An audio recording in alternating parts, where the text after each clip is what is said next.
Hi, Ron. What can IRO's role be in corporate governance? Okay, I think it can be significant, and corporate governance issues may not be traditional issues that IROs are comfortable with or have been addressing in their dialogue with portfolio managers and equity analysts, but increasingly companies have to tell an effective story or face a range of difficult proxy issues, say on pay, proxy access. A lot of new tools that investors now have require more effective communication by companies on these issues. And two skill sets that IROs have that their corporate secretaries, their counterparts within their companies may not equally have to do with outreach and engagement with investors, which is a traditional function of IROs, identifying prospective investors, talking to existing investors on a range of financial and strategic issues.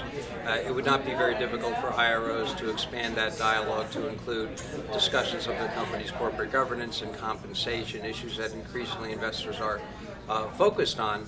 Now, the audience may be a little different. They may still be talking to portfolio managers about those issues, but they may have to develop relationships with additional people within these same investment firms, be they proxy voters or governance heads or compliance people when it comes to executing their proxy responsibilities. So there may be some new audiences they need to cultivate, and they can be very helpful with their corporate secretary counterparts in identifying and speaking to those people. The other would be in messaging.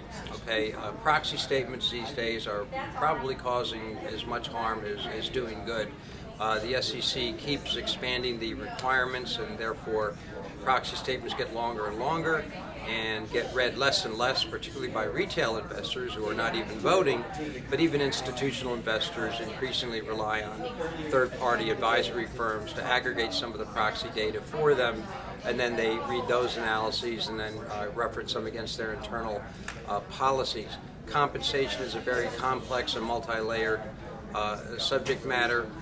Its disclosure is voluminous, but many investors are saying that companies' compensation disclosures are missing in clarity, are not clearly telling a story, not explaining effectively the pay-for-performance elements of these plans, in particular how these compensation plans tie in with and support business strategy, the company's IR story, in other words. So since IROs are experts at taking complex information, distilling it down, and telling a clear story, I think that is a task that can greatly benefit companies, a skill set if applied to their proxy-related communications, and I think that will pay off dividends. So I think that IROs can help in the cultivation of relationships with others within the same investment firms, the proxy voters and governance heads, learn about their hot-button issues and informational needs, help take that message back to senior management and the board,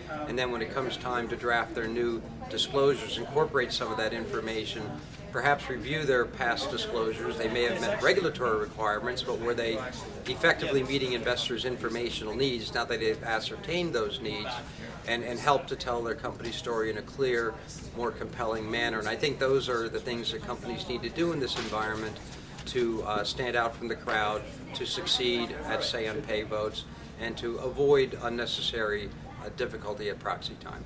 Great. Thank you so much. Very informative.